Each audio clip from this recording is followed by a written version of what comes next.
आज की कहानी ईशा की है। ईशा शर्मा जो कि 26 साल की है और आगरा की रहने वाली है। ईशा एक प्राइमरी स्कूल में टीचर थी। क्लास 3rd और 4th के बच्चे उससे बहुत प्यार करते थे और वो भी बहुत ज़्यादा पेशेंट थी, सॉफ्ट स्पोकन थी, केयरिंग थी। फैमिली में मम्मी थी कविता और पापा थे सुरेश। एक छोटा भाई है आर्यन 16 साल का। एक नॉर्मल मिडिल क्लास फैमिली है और उसके फादर गवर्नमेंट एम्प्लॉई हैं। घर खुशी से भरा हुआ है। ईशा की पर्सनैलिटी काफ़ी बबली थी, दोस्त बहुत थे, वीकेंड्स पे आउटिंग्स बहुत ज़्यादा होती थी, चाय पे बातें होती थी, सिंपल ज़िंदगी थी, लेकिन बहुत खुशी से भरी हुई ज़िंदगी। भूत-प्रेत बिल्कुल नहीं मानती थी, बोलती थी सब कुछ दिमाग का खेल है, जो होता है लॉजिकल रीज़न से होता है। अक्टूबर 2024 को ईशा और उसकी 3 सहेलियां रिया, पूजा, सिमरन मथुरा वृंदावन घूमने निकले। दिन का ट्रिप था, सुबह निकले, शाम को वापस। मस्त दिन था। मंदिर गए, फोटोज लिए, शॉपिंग करी, स्ट्रीट फूड खाया दबा के, चाट, कचौड़ी, आलू टिक्की, जलेबी, सब कुछ खाया और भी बहुत कुछ खाया बिना कुछ सोचे, बिना कोई टेंशन लिए। शाम को आगरा वापस आई, घर पहुंची। रात को थोड़ा सा पेट में तकलीफ महसूस हुई। ज्यादा खा लिया है शायद, उसको ये लगा कल तक ठीक हो जाएगा। लेकिन फिर रात भर उल्टियां हुई, लूज मोशन हुए, बुखार आ गया और सुबह तक हालत बहुत बुरी तरह खराब हो गई। फिर सुबह ही ये लोग डॉक्टर के पास गए हॉस्पिटल में। डॉक्टर ने देखा, बोला फूड पॉइजनिंग हो गई है और बहुत हैवी फूड पॉइजनिंग है, हॉस्पिटल में एडमिट होना ही पड़ेगा, ड्रिप लगानी ही पड़ेगी। आगरा के एक बहुत बड़े हॉस्पिटल में उसको एक प्राइवेट रूम मिल गया, सेकंड फ्लोर पे, रूम नंबर 214। अब उसके पापा गवर्नमेंट एम्प्लॉई थे, इसीलिए उसको प्राइवेट रूम मिला, नहीं तो जनरल रूम में उसको शिफ्ट होना पड़ता।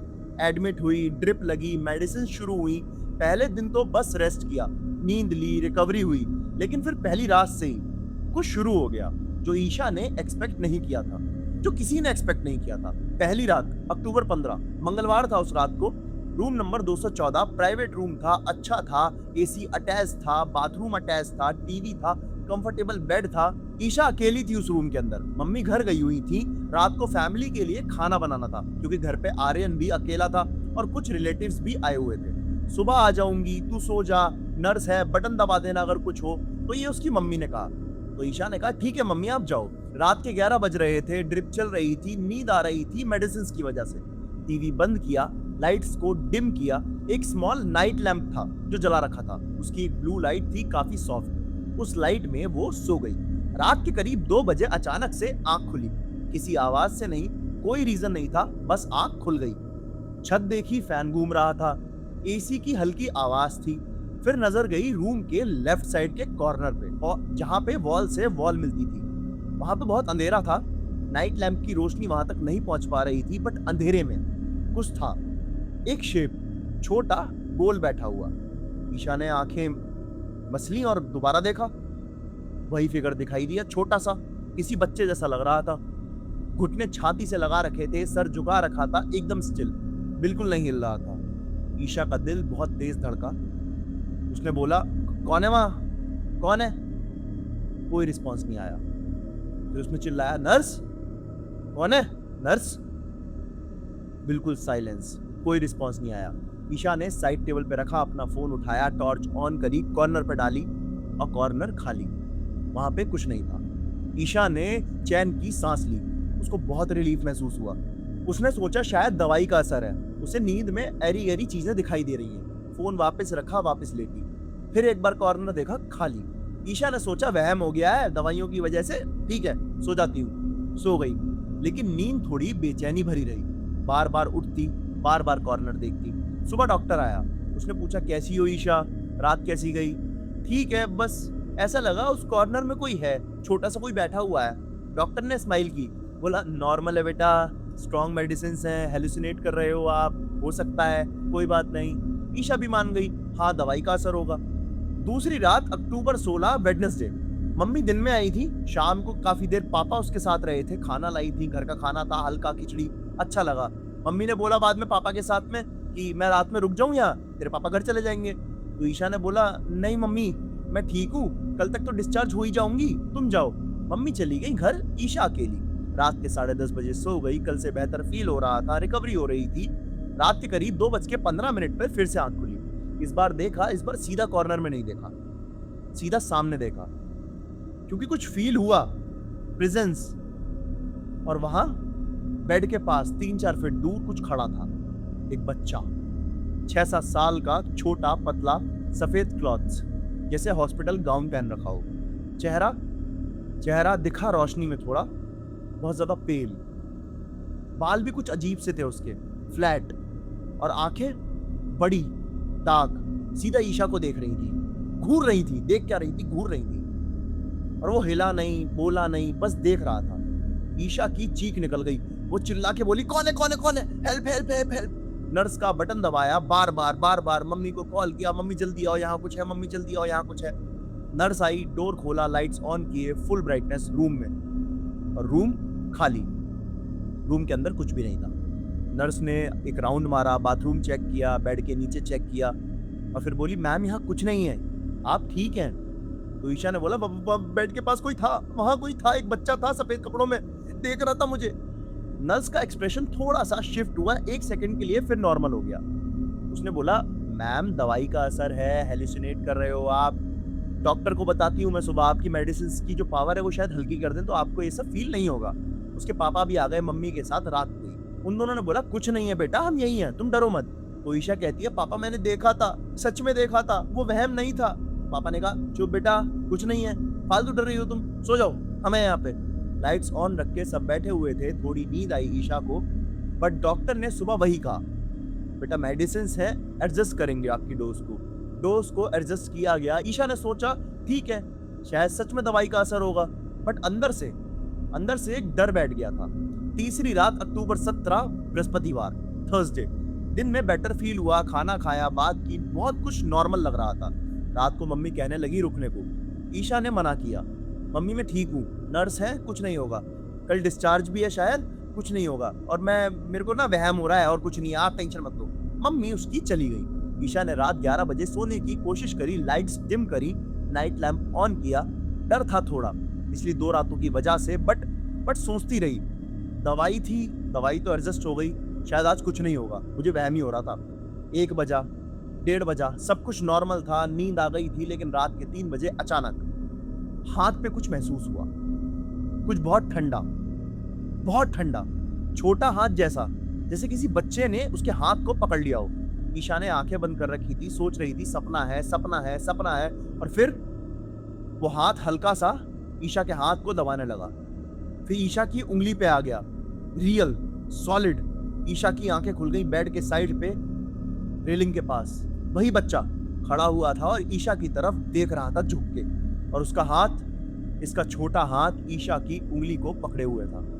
चेहरा बिल्कुल पास था, करीब 1 से 2 फीट की दूरी होगी। बड़ी आंखें ब्लैक, जो सीधा ईशा को देख रही थी, देख नहीं रही थी, घूर रही थी। लिप्स हिल रहे थे, कुछ बोल रहा था, बट आवाज नहीं आ रही थी। ईशा की पूरी बॉडी जैसे एक पत्थर में बदल गई हो। हिलना चाहती थी, चिल्लाना चाहती थी, लेकिन कुछ कर नहीं पा रही थी। 10 सेकंड, 15 सेकंड वो बच्चा थोड़ा और पास झुका, चेहरा और करीब आया। ईशा की आंखें बंद हो गई डर से, और फिर उसको होश ही नहीं रहा, बेहोश हो गई। सुबह बहुत ज्यादा पैनिक का माहौल हो गया था। सुबह 6:30 बजे नर्स राउंड पे आई, डोर खोला चेक करने के लिए। ईशा बेड पे थी, अभी भी उसकी आंखें बंद थी। नर्स ने बोला, ma'am good morning. Good morning ma'am. कोई रिस्पॉन्स नहीं आया। दोबारा बोला, मैम मैम। पल्स चेक की, पल्स थी। ईशा बेहोश हो चुकी थी। डॉक्टर को कॉल किया, इमरजेंसी में डॉक्टर आया, चेक किया, और डॉक्टर ने कहा नर्स ये बेहोश हो गई है, वाइटल स्टेबल है, बट गले पे ये क्या है? ईशा के गले पे लेफ्ट साइड हल्के से मार्क्स, बहुत लाइट, जैसे किसी ने टच किया हो, छोटा हाथ। डॉक्टर ने सीरियसली लिया, फैमिली को बुलाओ। उसके मम्मी पापा आए, ईशा को देख के रो पड़े। 1 घंटे बाद ईशा को होश आया। डॉक्टर के चेक करने के बाद उन्होंने पूछा क्या हुआ, तो उसने सब बोला, सब कुछ बताया, रात वाला पूरा इंसिडेंट, बच्चा, हाथ पकड़ना, और उसके बाद उसे कुछ याद ही नहीं था। फैमिली ने फिर वही कहा, दवाई है बेटा, तुम हेलुसिनेट कर रही हो। बट डॉक्टर भी बहुत ज्यादा कंफ्यूज था। यार मार्क्स हैं, इन मार्क्स का तो एक्सप्लेनेशन ही नहीं है अभी तक। तो ईशा बोली, क्या कोई पैरानॉर्मल चीज है क्या? तो डॉक्टर ने स्माइल की और बोला, बेटा ऐसा कुछ भी नहीं होता। लेकिन जो नर्स थी ना, उसने डॉक्टर के जाते ही ईशा की मम्मी को साइड में बुलाया। वो नर्स बहुत सीनियर थी। उन्होंने बोला, मैम मैं आपको एक बात बोलूं? उन्होंने बोला, हाँ बोलिए। आप रूम चेंज करो आज ही। उन्होंने बोला, क्यों? उसके बाद नर्स रुक गई और आसपास देखने लगी। मैम बस मैं ज्यादा नहीं बोल सकती, बट आप रूम चेंज कर दो। मम्मी ने हॉस्पिटल मैनेजमेंट से बात की, रूम चेंज की रिक्वेस्ट करी। 215 नेक्स्ट रूम अवेलेबल था, शिफ्ट हो गई। ईशा ने नहीं पूछा क्यों, उसे बहुत रिलीफ महसूस हो रहा था। फिर आई चौथी रात, अक्टूबर 18 फ्राइडे, रूम नंबर 215। नया रूम, अलग, same floor, but different feel हो रहा था, लाइट महसूस हो रहा था। इस रात मम्मी रुक गई। ईशा ने मना नहीं किया इस बार। मम्मी से बोला कि मम्मी प्लीज तुम साथ रहो। उसकी मम्मी ने बोला हाँ बेटा मैं हूँ, टेंशन मत लो। और रात के 11 बजे दोनों सो गए। एक एक्स्ट्रा बेड भी था विजिटर के लिए, मम्मी वहां सो गई। रात के करीब 2:45 में मम्मी उठी, बाथरूम जाना था। ईशा सो रही थी डीप नींद में। मम्मी बाथरूम के अंदर गई। ईशा को एक खराश सी आई नींद में। उसकी आधी आंखें खुली हुई थी और उसने देखा वो बच्चा उसके ऊपर लिटरली छोटे छोटे हाथों के साथ, घुटनों के साथ ईशा के ऊपर क्रॉल कर रहा है। चेहरा एकदम नीचे आया हुआ है। ईशा के चेहरे के पास करीब 5 से 6 इंच की दूरी होगी। बड़ी आंखें, ब्लैंक कोल्ड। फिर वो हाथ, छोटा हाथ ईशा के गले पे आया और उसका गला दबाने लगा। टाइट हुआ और टाइट हुआ। ईशा की आंखें खुल गईं। वो चीखना चाहती थी लेकिन गला बंद था। हाथ पे हाथ आ गए। वो हाथ हटाने की कोशिश कर रही थी बट जब टच किया तो कुछ नहीं था। हाथ वहां थे, फील हो रहा था, प्रेशर था, बट फिजिकली वो पकड़ ही नहीं पा रही थी। प्रेशर बढ़ता जा रहा था, आंखें भर आई, दर्द हो रहा था बहुत ज्यादा। और अचानक से धम करके बाथरूम का दरवाजा खुल गया। वहां थी ईशा की मम्मी। उन्होंने देखा बेड पे ईशा, गला पकड़ के, हाथ ऊपर करके, आंखों में आंसू और चेहरा लाल। और ईशा के ऊपर उसकी मम्मी ने देखा, और जो उसकी मम्मी ने देखा उसको देखकर उसकी मम्मी की भी चीख निकल गई। ईशा के ऊपर एक बच्चा क्रॉल कर रहा था। ईशा कौन है वहां, ईशा कौन है वहां? आवाज सुनते ही बच्चा, वो फिगर पीछे हटा और 1 सेकंड में ही गायब हो गया। मम्मी भागी बेड की तरफ, ईशा को पकड़ा। बेटा बेटा तू ठीक है, बेटा तू ठीक है? ईशा रो रही थी, खांस रही थी, गला दर्द कर रहा था बहुत ज्यादा और चिल्ला रही थी मम्मी वो मम्मी मम्मी मम्मी। मम्मी ने बोला मैंने देखा, मैंने भी देखा, छोटा बच्चा इसके ऊपर। नर्स का बटन दबाया गया, बार बार बार बार बार बार स्टाफ आया, पूरे हॉस्पिटल में हड़कंप मच गया। 3-4 लोग आए, लाइट्स ऑन करी पूरे फ्लोर की, उस रूम की। मम्मी चिल्ला रही थी कि इस रूम में कुछ है, अभी निकलो यहाँ से अभी। इसके गले पे निशान देखो, इस बार ज्यादा क्लियर है, रेड फ्रेश। डॉक्टर ने देखा, डॉक्टर भी सीरियस हो गया। रूम चेंज किया इमीडिएटली, 3rd फ्लोर पे शिफ्ट कर दिया। फिर एक नर्स, वो सीनियर वाली जो पहले मम्मी को कह चुकी थी कि रूम चेंज करो, उसने मम्मी को साइड में बुलाया और इस बार उन्होंने पूरी बात बताई। उन्होंने कहा कि मैम मेरा नाम ललिता है, और उन्होंने धीरे से बताया कॉरिडोर में, ईशा के रूम से दूर। मैम जो मैं बोलने वाली हूँ ना, ये ऑफिशियल नहीं है और हॉस्पिटल ने ऑफिशियली इसे कभी एक्सेप्ट नहीं करा है, लेकिन ये सच है। और मैम मैं सच बता रही हूँ, इस बारे में किसी से बात मत करना, नहीं तो मेरी नौकरी चली जाएगी। उन्होंने बोला आप डरिए मत, मैं इस बारे में किसी से बात नहीं करूंगी, बताइए क्या है उस रूम में। ललिता दीदी ने लंबी सांस ली, फिर बताया 2 साल पहले 2022 जुलाई में एक फैमिली आई थी यहाँ। बच्चा था उनका, रोहन, 7 साल का, बीमार था सीरियस, कुछ इन्फेक्शन था काफी रेयर। रूम नंबर 214 में एडमिट किया, प्राइवेट रूम, सेम जो आपकी बेटी के लिए था। 3 दिन आईसीयू में रहा, फिर स्टेबल हुआ, रूम नंबर 214 में शिफ्ट कर दिया गया। 5वीं रात अचानक कंडीशन बिगड़ी। सब कुछ किया डॉक्टर्स ने जो पॉसिबल था, बट सुबह 4 बजे रोहन नहीं रहा और रूम नंबर 214 में ही उसकी डेथ हो गई। साइलेंस हो गया ये बात सुन के। पेरेंट्स पूरी तरह टूट चुके थे। स्पेशल था रोहन उनके लिए, एक ही बच्चा था उनका, बहुत प्यारा था, बहुत जिंदा दिल था, बहुत हिम्मत वाला था। डिस्चार्ज के टाइम उसकी माँ रोते रोते कह रही थी अब मैं घर अपने बेटे को कैसे लेके जाऊंगी, मेरा बेटा तो यहीं रह गया, मेरा बेटा तो यहीं रह गया। तब किसी ने उस बात को सीरियस नहीं लिया, क्योंकि मोस्टली जब हॉस्पिटल्स में ऐसे केसेस होते हैं तो पेरेंट्स या फिर रिलेटिव्स ऐसी ही बातें करते हैं। लेकिन 1 महीने बाद उस रूम में जो पेशेंट आई, एक आंटी, उन्होंने कहा रात को उन्हें एक बच्चा दिखाई देता है कोने में। तब भी इस बात को डिसमिस किया गया। उन्होंने कहा बूढ़ा पेशेंट है, मेडिसिन की वजह से हेलुसिनेट कर रहा है। 3 महीने बाद एक और पेशेंट आया, यंग लड़का, उसने भी देखा और उसने तो छुआ भी था उसे, और उसके गले पे भी मार्क्स थे। तब स्टाफ को पता चला ये सिर्फ एक पर्सन की बात नहीं है। तब से 2 साल के अंदर 8 से 9 पेशेंट्स उस रूम में रिपोर्ट कर चुके हैं। सबने देखा है छोटा बच्चा सफेद कपड़ों में जो उन्हें घूरता है। कुछ को टच किया है, कुछ को नहीं किया है, कुछ ज्यादा सेंसिटिव थे शायद, इस वजह से वो बच्चा उनको कंट्रोल कर पाया या उनको टच कर पाया। हॉस्पिटल का मैनेजमेंट जानता है, लेकिन पब्लिकली इस बात को कभी एक्सेप्ट नहीं करेगा, क्योंकि हॉस्पिटल की रेपुटेशन का सवाल है। पूरे स्टाफ को बोला गया है कि किसी को ये बात बताना मत। कभी भी कोई पेशेंट कहे ना कि उसको ऐसा लग रहा है तो बोलना आप हेलुसिनेट कर रहे हो। लेकिन मैम मैं भी माँ हूँ एक, मेरे पे देखा नहीं जा रहा था, मेरे पे आपकी बेटी की कंडीशन देखी नहीं जा रही थी, आपका दर्द देखा नहीं जा रहा था, इसलिए मैंने आपको बात बताई। उसके बाद उसकी मम्मी ने पूछा कांपती आवाज में, मेरी बेटी और उसके गले पे वो निशान, तो नर्स ने कहा, हाँ कुछ पेशेंट्स के साथ ऐसा हुआ है, डॉक्टर जानते हैं बट बोलते नहीं है, इंटरनली डॉक्यूमेंट किया गया है, अब ठीक रहेगा ना न्यू रूम में? तो उन्होंने बोला, हाँ मैम, थर्ड फ्लोर पे आज तक ऐसा कुछ नहीं हुआ है, बस रूम नंबर 214 और मेनली उस फ्लोर पे थोड़ी दिक्कत है। मम्मी ने हाथ जोड़े और बोली, और वो बच्चा और रोहन, उसका कुछ हो सकता है, पूजा हवन कुछ, क्या क्या करूं मैं मेरी बेटी के लिए? ललिता दीदी ने सर झुकाया और बोला, किसी को नहीं पता, क्या करा जाए? कई बार तो हॉस्पिटल वालों ने फैमिली से कांटेक्ट करने की कोशिश भी करी, माँ ने कभी फोन ही नहीं उठाया, और एक बार किसी ने फैमिली में फोन उठाया था तो हॉस्पिटल का नाम सुन के फोन काट दिया। और हॉस्पिटल तो कभी ऑफिशियली अलाउ करेगा ही नहीं कोई ऐसा रिचुअल हॉस्पिटल में करने के लिए, उनकी प्रॉपर्टी है भाई। उसके बाद अक्टूबर 20 संडे ईशा को डिस्चार्ज मिला, घर पहुंची आगरा, अपना कमरा। घर में सबने देखे गले पे मार्क्स, फीके पड़ गए थे बट थे। मम्मी ने सबको बताया, पापा को, भाई को, दादी को जो साथ रहती थी, जो रिलेटिव्स आए हुए थे। दादी ने फौरन कहा, हवन करवाओ कल के कल। अगले दिन अक्टूबर 21 को पंडित जी बुलाए गए, घर में हवन कराया गया। 2 घंटे की पूरी विधि से हर कमरा, स्पेशली ईशा का, सबको प्योरीफाई किया गया। हवन के बाद घर हल्का महसूस हो रहा था। ईशा ने खुद लाइट फील किया। पहले हफ्ते में घर में थोड़ी बहुत अजीब चीजें फील होती थी, जैसे कोई बेडरूम में है, एक कोने में ईशा को खड़ा देख रहा है। उसको डर लगता था, सपना आता था, रोहन का चेहरा दिखाई देता था, बड़ी आंखें, सफेद कपड़े। बट हवन के बाद धीरे धीरे सब कुछ खत्म हो गया। 2 हफ्ते में नॉर्मल हो गया।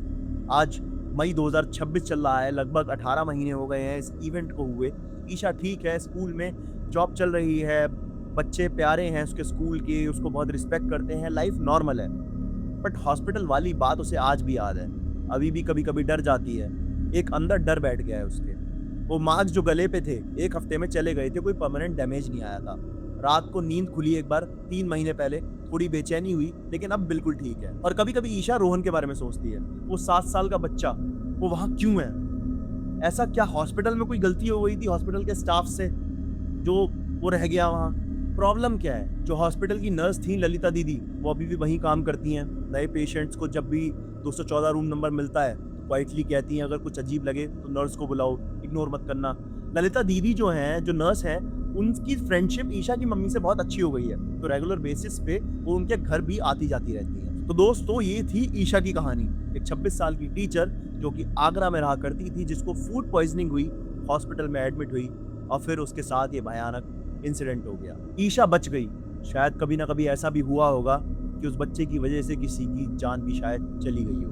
पता है इस कहानी से क्या सीखने को मिलता है? हॉस्पिटल में, खासकर पुराने प्राइवेट रूम्स में, अगर कुछ अजीब फील हो, रिपीटेड इंसिडेंट्स हो, तो सीरियसली रूम चेंज कर लो, ये आपका हक है। दूसरी बात, नर्स और स्टाफ की बात सुनो और उनको जितना हो सके ट्राई करो कि उनसे सच निकलवा सको। जो चीजें वो जानते हैं और ऑफिशियली नहीं बोल सकते, बट वो हिंट्स दे देते हैं, उन चीजों को समझो। तीसरी बात, किसी भी नए घर में, रूम में या जगह पे शिफ्ट होने से पहले अगर हिस्ट्री अननोन हो तो एक छोटी सी पूजा या हवन करा लो, प्रिकॉशन ले लो, इसमें कोई बुराई नहीं है। चौथी बात, बच्चों की आत्मा सबसे ज्यादा वनरेबल होती है।